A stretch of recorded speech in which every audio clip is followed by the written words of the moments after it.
अमरपुर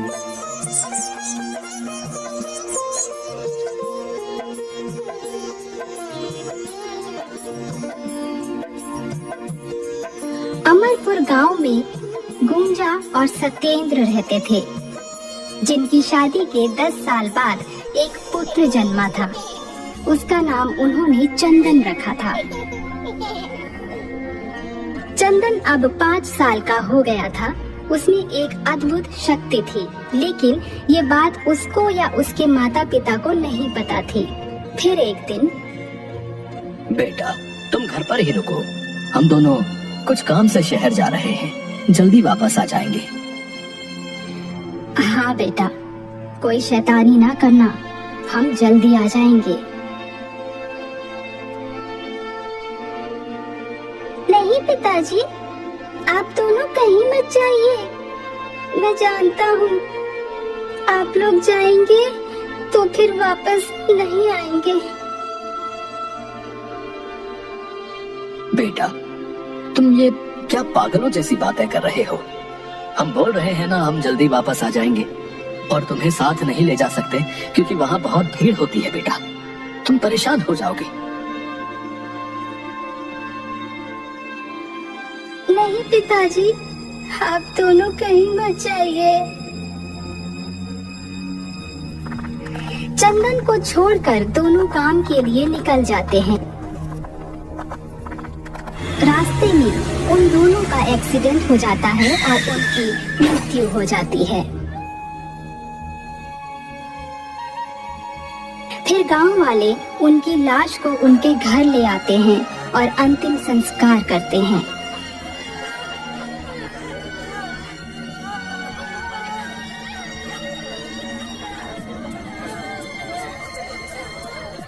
इस घटना के बाद से गांव वाले चंदन को अभागा कहने लगते हैं।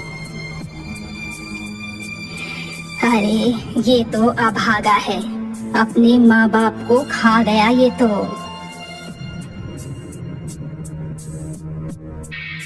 कुछ सालों बाद चंदन अब शहर जाकर मजदूरी करके अपना पेट पालने लगता है।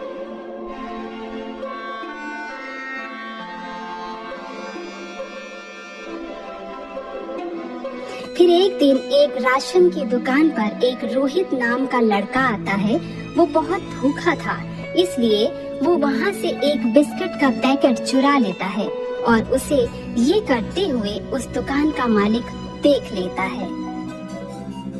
ए लड़के, तूने क्या चुराया? दिखा अपना हाथ। यहाँ चोरी करने आया है? दिखा दिखा मुझे, दिखा।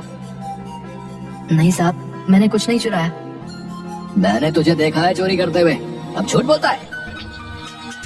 वहीं खड़ा चंदन ये सब देख रहा था और उसे पहले से पता था कि क्या होने वाला है, क्योंकि चंदन को होने वाली कोई भी घटना पहले ही पता चल जाती थी।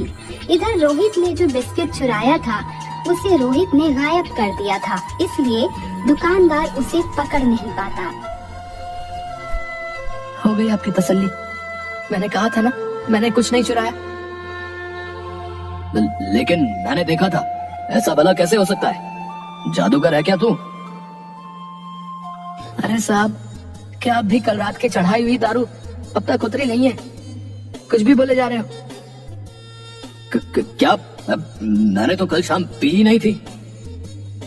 और वो वहाँ से चला जाता है। ये सब देखने के बाद चंदन उस लड़के का पीछा करता है और उससे जाकर बात करता है।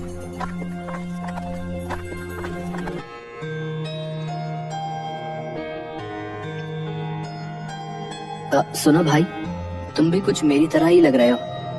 तुम बिस्कुट चोरी करोगे ये मैं पहले से ही जानता था, लेकिन मैंने कुछ कहा नहीं। अरे भाई, तुम्हें भी कुछ अलग है क्या? मुझे तो मेरे माँ बाप ने घर से निकाल दिया, इसलिए मैं भटक रहा हूँ। तुम क्यों भटक रहे हो? चलो रास्ते में बताता हूँ। लेकिन तुम्हारे माँ बाप ने तुम्हें घर से क्यों निकाला? तुमने ऐसा क्या किया? तुम में तो विचित्र गुण है। भाई, मेरे माता पिता और गांव वाले जो चीज मुझे नहीं देते थे वो चीज मैं गायब कर देता था, जिससे परेशान होकर उन्होंने मुझे घर से निकाल दिया। वो दोनों ऐसे ही आपस में बातें करते करते चले जा रहे थे।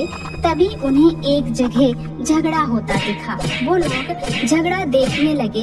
तभी वहाँ एक आशीष नाम का लड़का आया। भाई लोग, तुम दोनों क्यों झगड़ रहे हो? तुम बीच में मत बोलो। आशीष वहीं खड़ा रहा और वो लोग झगड़ा करते रहे। दोनों में झगड़ा बढ़ते बढ़ते मार काट करने की नौबत आ गई। तब आशीष ने उन दोनों के हाथ पकड़कर उनको सब कुछ भुला दिया कि वो दोनों झगड़ा क्यों कर रहे थे। अरे भाई, हम यहाँ क्यों खड़े हैं और यहाँ भीड़ क्यों लगी है? अरे यार, मुझे ऑफिस जाने के लिए लेट हो रहा है और मैं यहाँ खड़े खड़े बातें कर रहा हूँ। ये क्या हो रहा है? सभी लोग फिर अपने अपने काम पर लौट जाते हैं। लेकिन रोहित और चंदन समझ जाते हैं कि आशीष में भी कुछ अलग से ही गुण हैं। फिर वो दोनों आशीष से बात करने लगते हैं।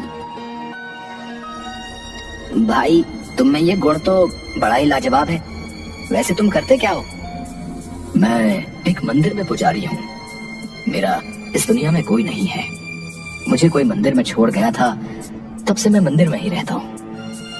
वाह भाई, ये तो बड़े ही उत्साह की बात है जो हम तीनों अलग अलग गुण वाले एक साथ मिल गए। ये बड़ा ही फायदेमंद होगा। ये फायदेमंद कैसे होगा? चलो मैं बताता हूँ। तीनों आपस में बातें करते करते शहर के मेन मार्केट में बैंक के पास पहुंचते हैं। चंदन को वहाँ कुछ अनुभव होने लगता है और वो कहता है, भाई बैंक के अंदर चलो, मुझे कुछ बताना है बैंक वालों को। तुम क्या बोल रहे हो? हम अंदर जाकर क्या करेंगे? चलो हम कहीं और चलते हैं। हाँ भाई, क्या तुम्हें पैसे निकालने हैं जो बैंक में जा रहे हो? अरे चलो तो अंदर, मैं बताता हूँ। तीनों एक साथ अंदर जाते हैं और चंदन बैंक के मैनेजर के पास जाकर बोलता है, मैनेजर साहब, आज रात इस बैंक में डाका पड़ेगा, तो आप पहले से ही सावधान हो जाइए। क्या पागलों जैसी बातें कर रहे हो? हैं? तुमने मुझे पागल समझ रखा है क्या कि तुम कुछ भी कहोगे और मैं मान जाऊंगा? मुझे तो तुम ही लोग डकैत लग रहे हो। चलो निकलो यहाँ से। साहब, मैं सही कह रहा हूँ, मेरी बात मान जाओ, नहीं तो आपको बहुत नुकसान सहना पड़ेगा। चंदन के इतना कहने पर भी मैनेजर उनकी एक बात नहीं मानता और उन तीनों को बैंक से बाहर निकाल देता है। भाई, मैंने तुम्हें मना किया था ना कि इन्हें कुछ मत समझाओ। ये लोग हमें पागल और बिगड़ैल समझते हैं, हमारे गुण को नहीं समझते। तुमने सही कहा। ये हमारी बात मानेंगे तो सही, लेकिन अभी नहीं, डाका पड़ने के बाद। पर हम ऐसा नहीं होने दे सकते। हमें अपने देश को घाटा होने से बचाना होगा, क्योंकि इन्हीं बैंकों में कई गरीब परिवारों की जिंदगी भर की जमा पूंजी है। ठीक है भाई। रात के 12 बज जाते हैं। सभी दुकानें, बैंक और बाकी सब कुछ बंद हो जाता है और रास्ते सुनसान हो जाते हैं। तभी एक गाड़ी में डकैत आते हैं। वो बैंक के सिक्योरिटी गार्ड को मार पीट कर उससे बंदूक ले लेते हैं और दरवाजा तोड़कर अंदर घुस जाते हैं। उनके अंदर जाने के बाद सिक्योरिटी गार्ड पुलिस को फोन कर देता है और पुलिस वहां आ जाती है, पर पुलिस उन डकैतों का कुछ नहीं कर पाती। ये खबर बैंक के अधिकारियों तक पहुंचती है, तो वो भी वहां इकट्ठा होते हैं और तभी ये तीनों भी वहां पहुंचते हैं। देखा साहब, मैंने सही कहा था, लेकिन आपने मेरी बात पर विश्वास नहीं किया। अरे भाई, मुझे माफ कर दो और अब कुछ करके बैंक लूटने से बचा लो। हाँ साहब, हम लोग इसीलिए यहाँ रुके थे। आपके कहे बिना भी हम जनता के बैंक को लूटने नहीं देंगे। चलो भाई, हम अपना कर्तव्य निभाते हैं।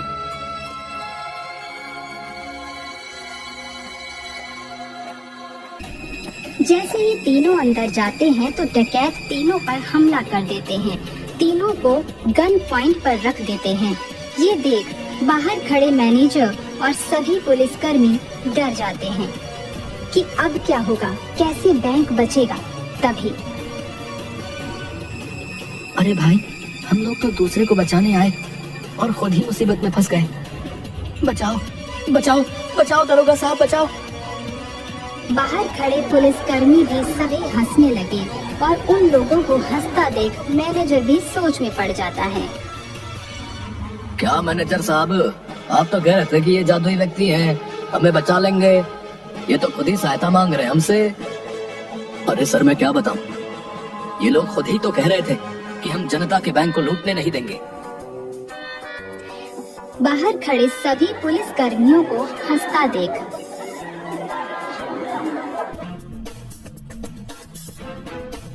अरे आशीष, तो अपना जादू दिखा, नहीं तो हम बच नहीं पाएंगे। भाई मैं दूर हूँ, मैं नहीं कर सकता हूँ, तू अपनी शक्तियों का इस्तेमाल कर। आशीष के बोलते ही रोहित जैसे अपनी शक्तियों का इस्तेमाल करता है तो सामने गन पॉइंट पर खड़ा चंदन और आशीष ही गायब हो जाते हैं। ये देख डाकू के सरदार अरे ये कहाँ गायब हो गए हैं?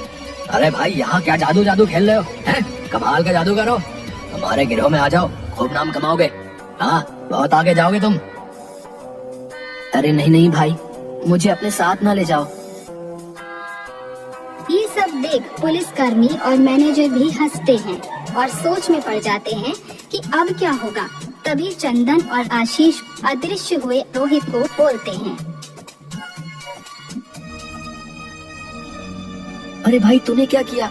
हमें ही गायब कर दिया, हमें फिर से सही करो। जैसे ही डकैत लोग बैंक लूट कर सारे पैसे ले जाते हैं और साथ में रोहित को भी, तभी आशीष अदृश्य हुआ उनके पास उन्हें पकड़ उन्हें भुला देता है कि वो वहाँ क्यों आए थे और सोच में पड़ जाते हैं। अरे चंदू, हम यहाँ क्या कर रहे हैं और इस लड़के को क्यों पकड़ के ले जा रहे हो भाई? अरे सरदार, पूरा सर चकरा रहा है, जैसे ज्यादा चढ़ा ली हो। अरे पुलिस वाले भी हैं यहाँ तो, अपना गिरोह अब पुलिस वाले भी भर्ती कर रहा है क्या? वाह उस्ताद वाह। ये देख सभी हैरान रहते हैं। तभी रोहित अपना शक्तियों का इस्तेमाल कर चंदन और आशीष को वापस लाता है और फिर चंदन सबकी बंदूकें गायब कर देता है। फिर सभी पुलिसकर्मी डकैतों को पकड़ लेते हैं। साहब, आप लोग हमें क्यों पकड़ रहे हैं? हमने क्या किया है और हम लोग यहाँ क्यों आए थे? चलो चलो, तुम्हें थाने में सारी बात बताते हैं। चलो भाई। आप तीनों का बहुत बहुत धन्यवाद कि आप लोगों ने इस बैंक को लुटने से बचाया। हम आप लोगों को वीरता अवार्ड जरूर दिलाएंगे और सरकारी नौकरी भी। इंस्पेक्टर ऐसा कहकर डकैतों को पकड़ ले जाता है और सरकार से सिफारिश कर उन तीनों को वीरता अवार्ड दिलवाता है। फिर ऐसे ही वो तीनों हमेशा सरकार और देश की सेवा करने लगते हैं और खुशी खुशी रहने लगते हैं।